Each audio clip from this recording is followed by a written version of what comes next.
Assalamualaikum warahmatullahi wabarakatuh. Salam semangat Bapak Ibu guru hebat. Kali ini di modul 1.4 aksi nyata saya akan memaparkan tentang budaya positif.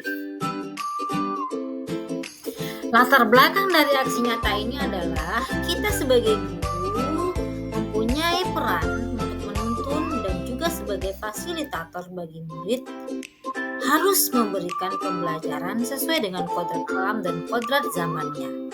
Nah, salah satu pembelajaran yang bisa kita berikan kepada murid adalah menumbuhkan karakter baik melalui budaya positif.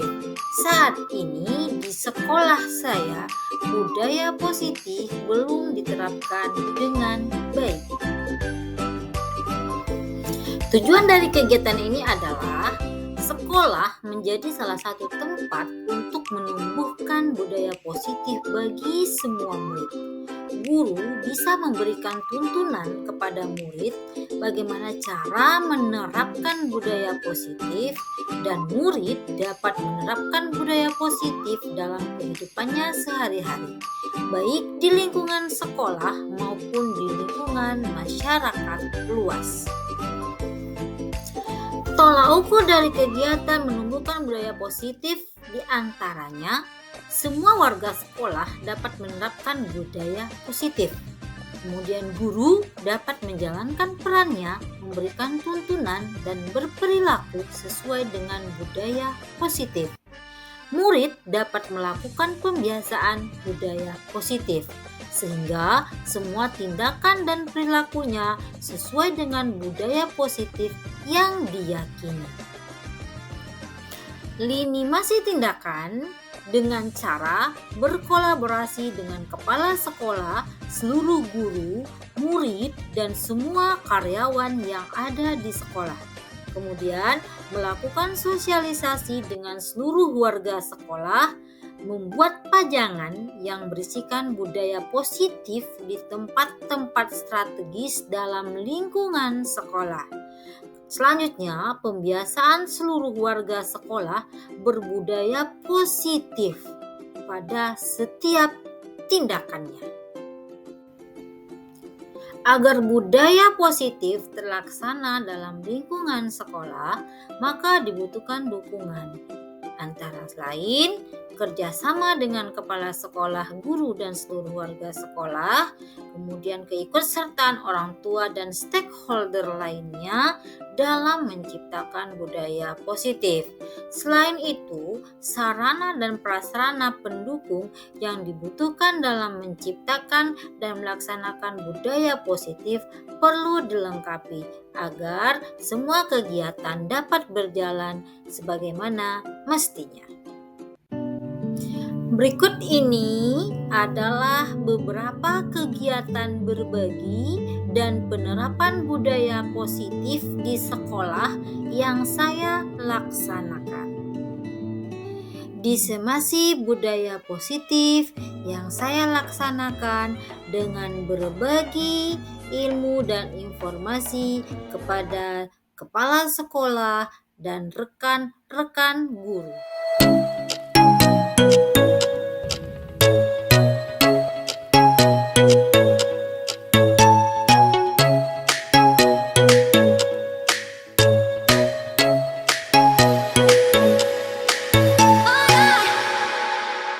Puji syukur kepada Allah Subhanahu wa taala, pada siang hari ini kita bisa bersama-sama di sini dalam rangka kegiatan salah satu kegiatan dari Assalamualaikum warahmatullahi wabarakatuh. Waalaikumsalam warahmatullahi wabarakatuh. Yang sama-sama kita hormati Ibu Kepala SMA Negeri 3 Tualang, yang kita hormati Ibu Bapak Wakil Kepala Sekolah, kemudian teman-teman rekan guru, calon guru penggerak.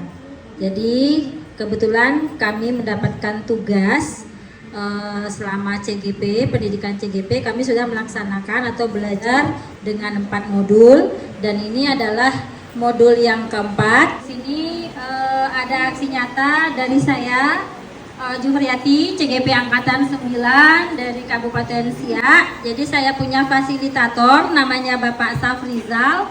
dan pendamping praktik Ibu Zurmarida SPDMR. Belakang itu dibuat dari adanya pembelajaran di modul 1.1 tentang pemikiran Ki Hajar Dewantara.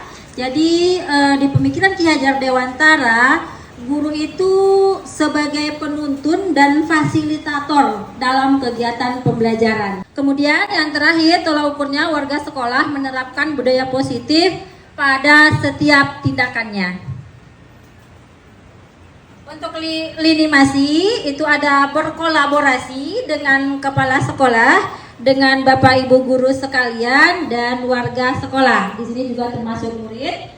Kemudian melakukan sosialisasi dengan seluruh warga sekolah. Oke, kemudian keikutsertaan orang tua dan stakeholder lainnya dalam menciptakan budaya positif. Budaya positif, nah kita membutuhkan entah papan triplek, entah spidol dan lain sebagainya. Saya rasa ini didukung penuh oleh kepala sekolah ya Bapak Ibu.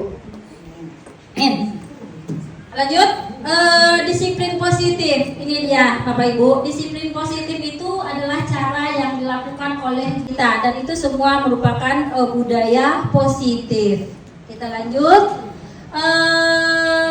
Sebenarnya materi saya adalah untuk membuat keyakinan kelas Bapak Ibu. Tapi karena teman kita dalam kondisi sakit, jadi kita rangkai materi dari awal ya. Jadi yang pertama sekali Bapak Ibu, setiap manusia punya kebutuhan akan kasih sayang dan diterima.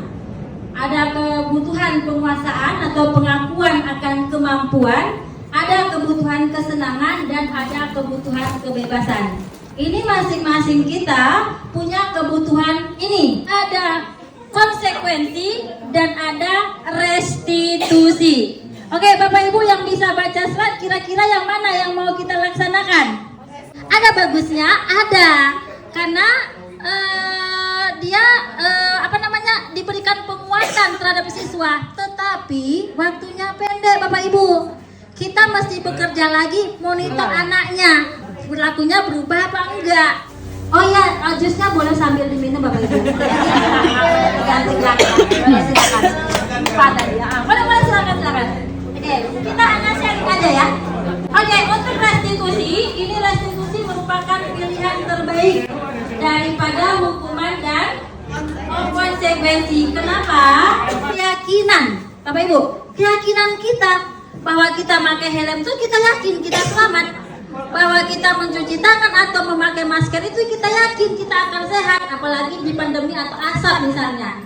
Nah itulah kenapa di kelas itu kita lebih cenderung menggunakan keyakinan dan kelas yang lain itu boleh beda, nggak masalah. Karena nilai yang diyakini kan beda. Boleh, nggak ada masalah. Oke, kemudian keyakinan kelas itu jangan terlalu banyak Bapak Ibu. Pembuatan keyakinan kelas lewat kegiatan curah pendapat. Nah, curah pendapat ini maksudnya diskusi ya Bapak Ibu ya. Jadi ketika kita membuat keyakinan dalam satu kelas, wajib kita melakukan curah pendapat. Karena dari curah pendapat, kita bisa membuat satu kesimpulan, keyakinan. Saya yakin dan percaya Bapak Ibu sudah melakukannya. Ini hanya sekedar informasi saja. Bapak Ibu memang sebenarnya sudah melakukan dalam bentuk kesepakatan kelas ya, sama saya rasa. Negatifnya gini Bapak Ibu, jangan berlari di kelas atau koridor. Ini meyakini bahwa sangat penting untuk menghormati semua orang dan barang milik orang. Itu contohnya. Masalahnya mungkin dengan Bu Jupri tadi juga ada pertanyaan mengenai yang tentang keyakinan kelas, kemudian ada yang konsekuensi hukuman apa yang ketiga itu? Konsekuensi sama restitusi. Yang restitusi. Dan dikaitkan juga dengan analogi Bu tadi mengenai kita tentang petani. Iya. Memang benar kita sebagai petani, tetapi kalau kita menanam dengan di ladang yang sama, pupuk yang sama, tetapi bibit yang berbeda, tentu akan berbeda pula. Ya, betul. Nah, jadi kalau kita kaitkan dengan fenomena anak kita saat ini, perspektifnya berbeda-beda juga. Kemudian setiap sekolah dan daerah itu memiliki pola pikir yang berbeda-beda. Ya, betul. Contohnya saja dengan bibit yang unggul kita lihat saja mungkin SMA Plus dengan yang sistemnya ketat, SMA 8, SMA Dharma Yuda dan lain sebagainya. Tentu pola pikir mereka itu akan cenderung pembelajaran dan lain sebagainya. Tetapi bagaimana kita yang di desa, atau lebih singkatnya, ini analogi buruknya aja ya tanda kutip, terpaksa untuk disekolahkan. Apakah hal yang tersebut untuk keyakinan kelas, kita meyakinkan, kemudian ketika ada anak yang salah, itu konsekuensinya agak, kalau kita saat ini ya, kalau dulu orang tua kita mungkin ketika kita dimarah, dikena hukum atau melakukan kesalahan, mata kita saja sudah celang, dia akan mengerti. Ketika sekarang mereka melakukan kesalahan, kita biarkan saja, atau hanya kita lihat saja, apakah itu akan worth it dengan hal yang seperti itu? Mungkin itu saja. Dalam mendidik juga kita lakukan perbedaan, Bapak. Jadi sebelumnya kami di CKP itu sudah mendapat sedikit pencerahan bahwa di modul 1.1 itu kami belajar tentang filosofi Ki Hajar Dewantara. Nah, filosofi Ki Hajar Dewantara itu mengajarkan bahwa ketika kita jadi penuntun, jadi fasilitator bagi murid-murid kita, maka kita harus sesuaikan dengan kodratnya. Jadi siswa kita atau anak kita atau murid kita itu punya dua kodrat. Ada kodrat alam dan ada kodrat zaman. Makanya kita ngajar anak sekarang di kurikulum Merdeka itu kita sebenarnya harus menyesuaikan dengan kodratnya, Bapak Ibu. Ya, kodratnya. Ya, kalau sekarang mungkin kalau anak kita tuh lebih cenderung ke kodrat alamnya yang memang kayak begini, yang lingkungannya, lingkungan tempat tinggal dia. Nah, bagaimana caranya? Salah satu upaya mungkin udah dilakukan oleh pihak sekolah, Bapak. Itu ketika anak masuk, anak dilakukan psikotes yang dibantu oleh guru-guru BK dari SMA 3 Tualang, bahwa kita melaksanakan psikotes mendatangkan psikolog dari luar.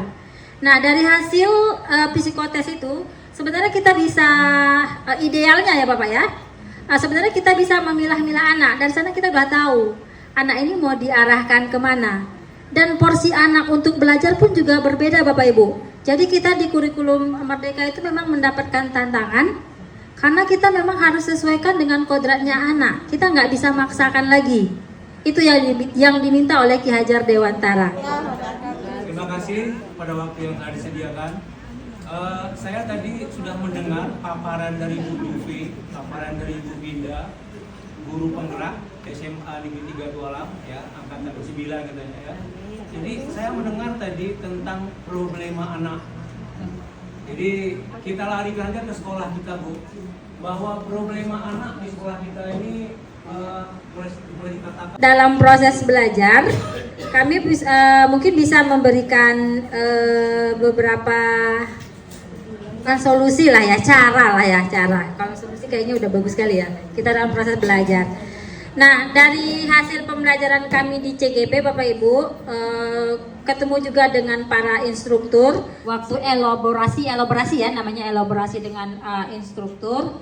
Jadi ada beberapa sekolah, kami juga minta solusi sebenarnya Bapak, karena itu kan sekolah kita. Jadi kami sebagai CGP dalam berdiskusi juga menyampaikan hal yang sama seperti yang disampaikan oleh Pak Nova. Nah, kami mendapatkan jawaban dari, kebetulan namanya Pak Nunu ya, Pak Nunu sebagai salah satu instruktur kami. Kami sampaikan permasalahan yang seperti disampaikan oleh Pak Nova tadi. Beliau memberikan saran bahwa salah satu upaya yang bisa kita lakukan itu adalah gurunya berkolaborasi Bapak.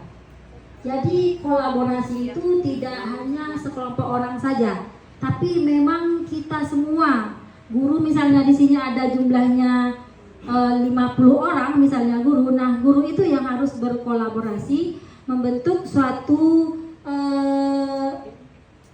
keyakinan lah ya, keyakinan ya. Di mana-mana kita berteman, tak ada musuh, tak ada lawan, semua kita menyayangi. Tidak ejek-ejekan, tidak pukul-pukulan, saling tolong dan sayang dengan teman.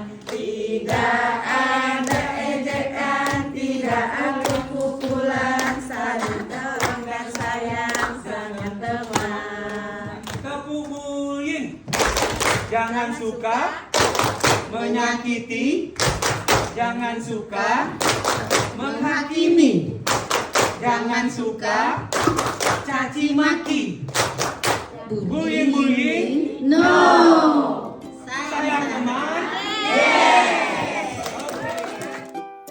Praktik segitiga restitusi yang saya lakukan pada seorang siswa yang melakukan pelanggaran. Masuk. Salam. Oke. Duduk. Selamat siang Tommy. Selamat siang, Bu. Bagaimana kabar kamu hari ini? Baik, Bu.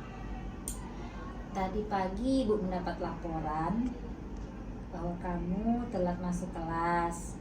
Kemudian kamu memanjat pagar sama teman-teman di belakang musola. Nah, itu bagaimana tuh? Tadi saya datangnya telat, Bu. Takut masuk ke dalam kelas, Bu. Kemudian saya ketemu teman-teman saya yang lain, ada Dimas, Wendy, Padil, Ardian, Rezi. Mereka mengajak saya bergabung, Bu. Jadi saya ikut nongkrong dengan mereka, Bu. Nah, menurut kamu perbuatan kamu bersama teman-teman kamu itu bagaimana? Salah, Bu. Tadi karena terlambat dari rumah, saya jadi malas masuk kelas, Ibu. Kebetulan ada teman yang ngajakin nongkrong, jadi saya ikut, Bu. Oke, sekarang Ibu tidak mempermasalahkan siapa yang salah, siapa yang benar. Nah, kita coba bersama-sama mencari solusinya. Kalau saya masuk kelas telat, pasti teman-teman yang lain mencemeh saya, Bu. Habis itu saya disuruh nyanyi, Bu. Kan saya nggak suka, Bu. Tommy, kamu berhak merasa tidak senang, merasa terganggu dengan perlakuan teman kamu. Tapi menurut kamu, apakah kamu sudah menjadi teman yang baik untuk diri kamu sendiri? Belum, Bu. Saya merasa belum baik dari teman-teman saya. Oke, sekarang Tommy, kamu pasti punya alasan kenapa kamu sampai hari ini telat ke sekolah, memanjat pagar sekolah. Buru-buru saya ke sekolah, ternyata pagar depannya dikunci, Bu. Habis itu terpaksalah saya lihat jalan lain, lihat musola, Bu. Saya panjatlah pagarnya, Bu. Habis itu di sana rupanya banyak teman saya, Bu. Ikut saya nongkrong sana. Kamu tahu nggak, Tommy? Kamu tahu kamu telat bangun, kemudian kamu bergegas pergi ke sekolah, walaupun terlambat kamu pergi ke sekolah, kamu tetap sekolah. Seharusnya kamu bangga dengan diri kamu sendiri. Itu sudah menunjukkan bahwa kamu punya motivasi yang besar untuk belajar. Iya, Bu. Mungkin kamu bisa mempelajari suatu perilaku yang lebih efektif untuk memperbaiki rasa bersalah kamu. Apa kamu mau mempelajarinya? Ya, Bu. Saya akan lebih disiplin lagi. Saya akan datang tepat waktu, Bu. Baik, Tommy. Sekarang coba kita renungkan lagi. Kegiatan kamu terlambat pergi ke sekolah, kemudian kamu memanjat pagar sekolah. Tindakan itu sesuaikah dengan keyakinan kelas yang ada di kelas kamu? Saya mengaku, Bu. Saya melanggar keyakinan yang telah kita sepakati bersama, Bu. Mungkin ketika itu saya keliru, Bu, telah mengikuti jalan teman saya yang salah, Bu. Sekarang Ibu ingin tanya, keyakinan kelas yang mana yang sesuai dengan keinginan kamu? Saya menyetujui keyakinan yang telah kita sepakati, Bu, bahwa setiap murid berhak masuk tepat waktu. Itu saja? Tadi itu kan saya salah. Tadi itu saya yang salah, Bu. Tidak bisa mengatur waktu tidur saya dengan baik, sehingga saya telat bangunnya, Bu. Tidur terlambat ke sekolah, Bu. Oke, selanjutnya kamu mau jadi orang yang bagaimana? Saya maunya, Bu, jadi orang yang lebih baik, disiplin, Bu, dan mengatur waktu saya dengan baik, tidak telat lagi ke sekolah, Bu, dan tidak mengikuti kawan-kawan saya yang salah tuh, Bu. Baiklah, Tommy. Untuk selanjutnya masalah ini akan kita selesaikan dengan perjanjian kita hari ini. Oke, terima kasih atas pengakuan kamu. Terima kasih atas apa yang sudah kamu sampaikan dan kamu bisa memberikan solusi untuk masalah yang kamu lakukan hari ini. Semoga ke depan perbuatan kita semua akan lebih baik. Oke, silahkan kamu kembali belajar di kelas bersama teman-teman kamu yang lain. Bisa? Silahkan. Ya. Praktik pelaksanaan membuat keyakinan kelas pada kelas yang saya ajar.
Kira-kira keyakinan apa yang ingin kamu terapkan dalam kelas ini?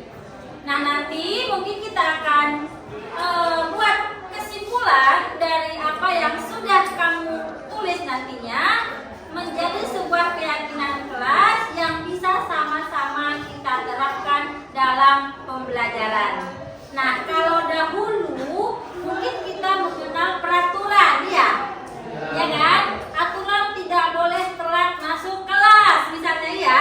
Iya, sama dengan keyakinan kelas. Cuma di keyakinan kelas kita tidak dibenarkan menggunakan bahasa-bahasa negatif. Jadi bahasa yang kamu buat dalam bentuk pernyataan nantinya harus dalam bentuk kalimat positif. Bisa? Ya. Nah, kenapa kita harus pakai keyakinan? Ada yang tahu? Kenapa kita harus menggunakan kata keyakinan? Ada yang tahu? Ada? Kenapa, Roy? Kira-kira menurut kamu kenapa kita harus menggunakan keyakinan daripada peraturan?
motor?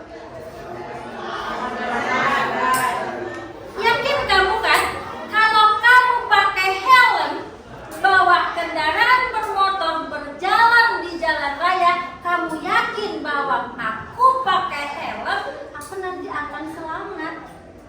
Ketika terjatuh, kepalaku tidak akan pecah karena akan dilindungi oleh helm. Nah, sama seperti itu. Sekarang musim asap, terus kamu pakai masker anak. Kira-kira kenapa kamu pakai masker?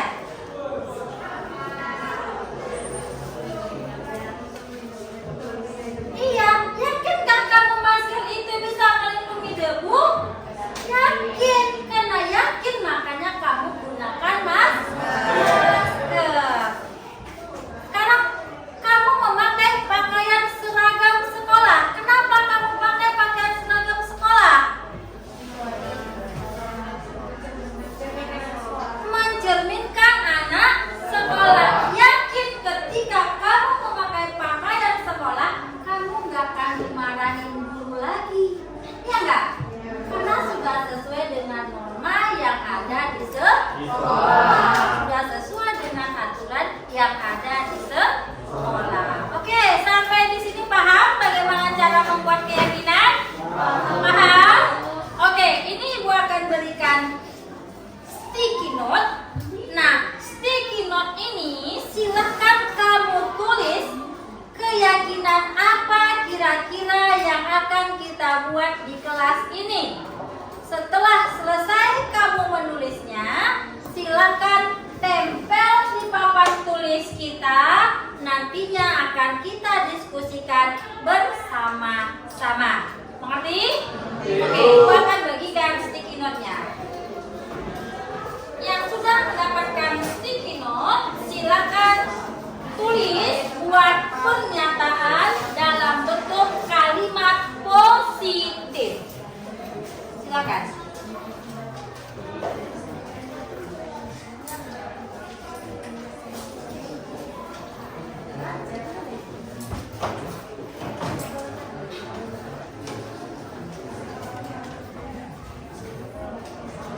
Ingat ya, kalimatnya harus dalam bentuk positif. Jadi kalau dulu kita misalnya takut kotor, jangan buang sampah sembarangan. Nah, kalimat seperti itu tidak ada lagi ya. Jadi gunakan kalimat positif. Misalnya, buanglah sampah pada tempatnya. Oke, silakan. Ibu kasih waktu 5 menit. Tulis, kemudian selesai, tempelkan ke depan papan tulis. Nanti kita akan diskusikan.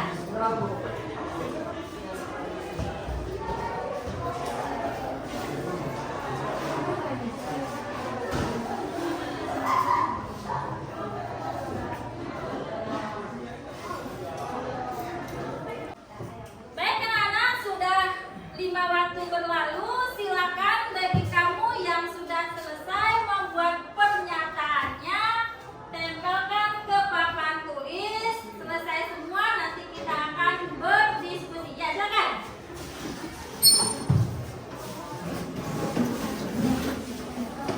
Oke, silakan ditempel. Ya, boleh nak diberi jarak.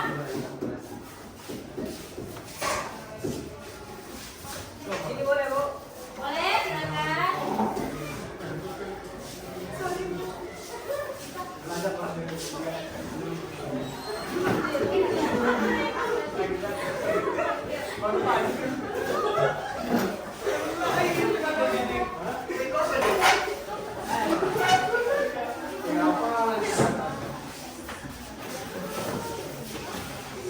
Oke, sudah semua. Sudah? Oke, langkah selanjutnya Ibu akan tempelkan. Tadi kita sudah bersepakat membuat kesepakatan kelas itu sebanyak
Pakailah sepatu saat di dalam kelas.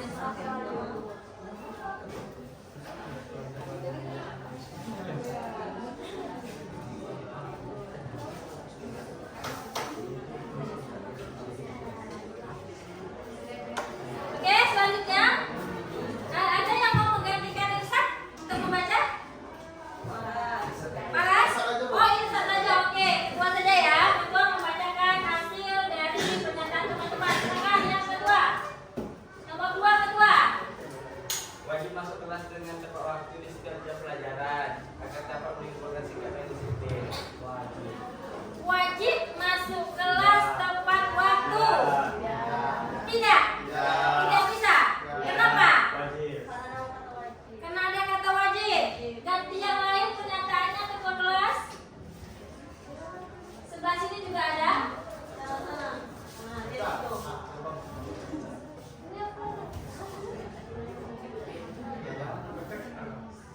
Bacakan saja. Menggunakan fasilitas atau barang-barang kelas dengan sebaik-baiknya. Menggunakan fasilitas atau barang di dalam kelas dengan sebaik-baiknya.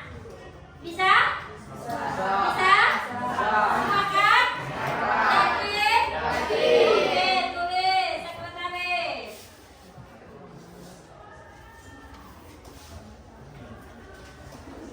Lanjut yang ketiga.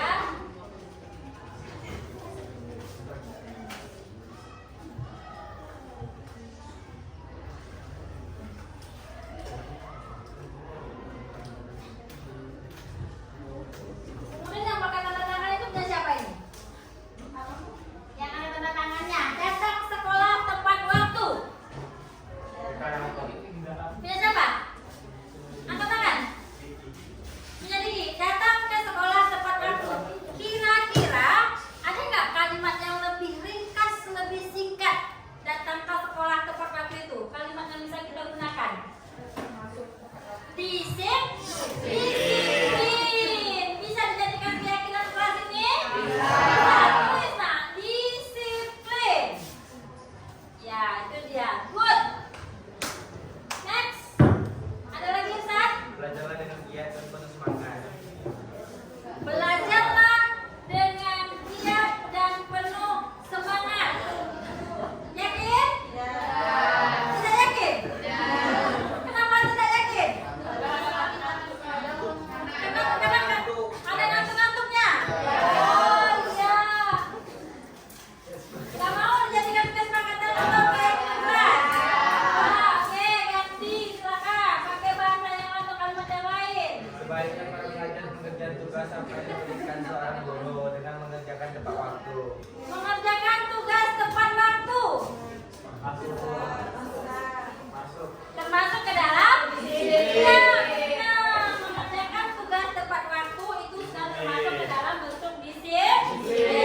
Good. Berarti kamu sudah ngerti. Lanjut. Apa lagi Ustaz? Disediakannya tempat sampah untuk tempat pembuangan sampah. Disediakannya tempat sampah untuk membuang sampah. Bisa? Bisa. Bisa? Bisa? Kalau sudah disediakan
Sesuai dengan tugas dan tanggung jawab. Bertanggung jawab. Betul nggak?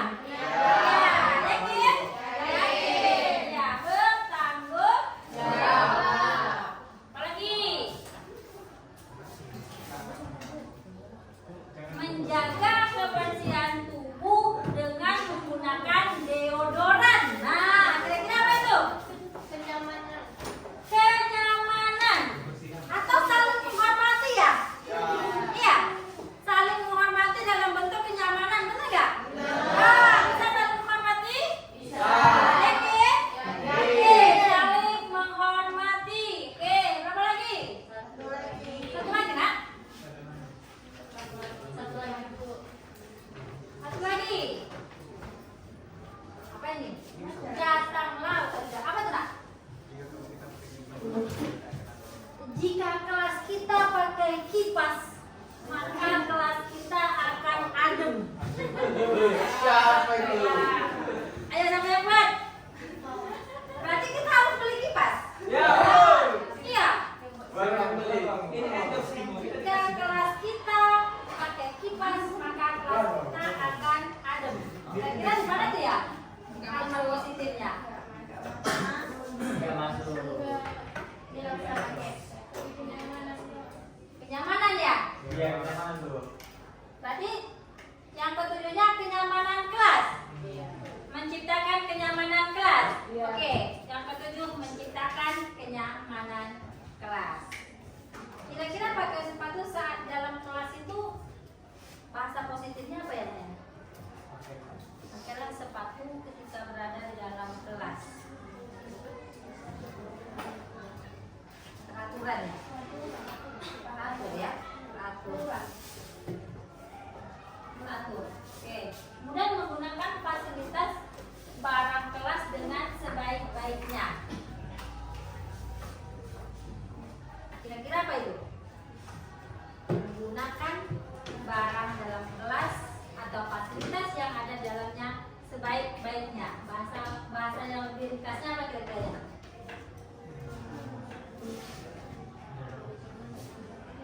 Menjaga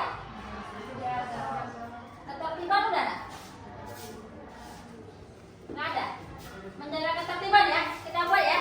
Menjaga ketertiban. Dalam kurung aja bikin nak. Menggunakan fasilitas itu menjaga ketertiban. Oke. Pakailah sepatu saat dalam kelas. Kira-kira bahasa singkatnya apa ya? Pakailah sepatu di dalam kelas. Bahasa singkatnya sepatu.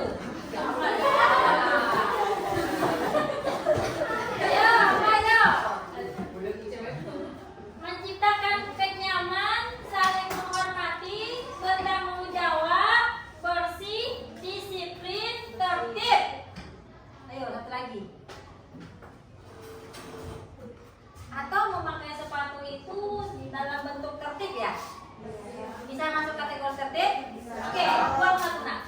Sini. Ya, tarik aja. Yang paling pertama. Oke, nah. Oke, thank you anak ibu. Silakan duduk. Sekarang kita simpulkan hasil dari diskusi kita bersama-sama. Oke. Keyakinan kelas yang sudah kita simpulkan di papan tulis kita dapatkan 6. Yang pertama, menjaga ketertiban. Yang kedua, disiplin.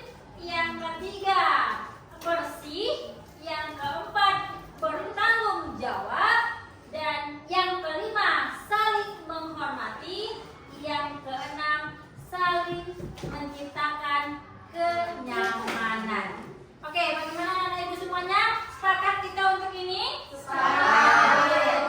Oke, mulai hari ini sampai ke depan, untuk segala sesuatu yang terjadi dalam kelas ini, kita akan sesuaikan dengan keyakinan yang sudah kita sepakati hari ini. Bisa? Bisa. Dan sekretaris ketua kelas nanti silakan kamu buat pajakkan di kelas ini keyakinan yang sudah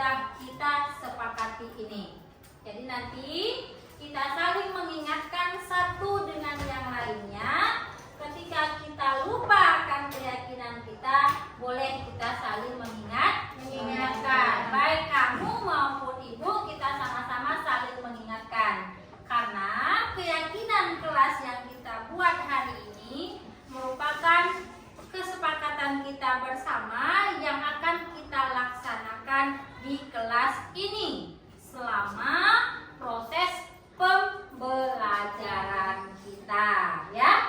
Jadi sudah sepakat ya? Untuk kelas ini kita buat ada 6 poin keyakinan kelas. Oke, untuk selanjutnya silakan. Jadi minggu depan nanti kita kelas sudah terpakat ya. Kita sudah bisa lihat, kamu semua sudah bisa lihat, dan kita akan bertingkah laku sesuai dengan keyakinan yang sudah kita bentuk dalam kelas ini. Oke, terima kasih anak-anak ibu atas atensinya, atas kebersamaannya, atas pendapat-pendapatnya, sehingga hari ini kita bisa menyimpulkan membuat suatu keyakinan di kelas 12 IPS 1. Semoga nanti ke depan kita bisa melaksanakannya dan kelas ini menjadi kelas yang paling the best.